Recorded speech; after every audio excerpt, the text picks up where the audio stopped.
isang ceiling light. Yan, electrical. Etong linya na to papunta rito sa baba. Pero ito okay na to. Sisemento na lang. Ito, isuswitch ko to. Yan. Alright, tapos ito sa toilet.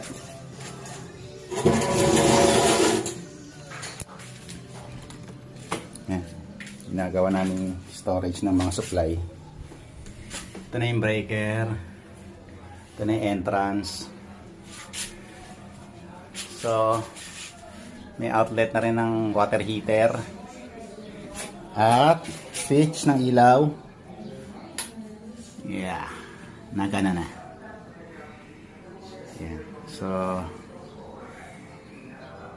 dito, pwede na to i-kisame. Pagka-kisame, saka kikinisin yung mga ni-renovate. So, ito, outlet. Meron na ring linya yan. Ito, nilinyahan namin. Outlet. Yan, live na yan. O, dito sa isang buong kwarto na to, okay na electrical.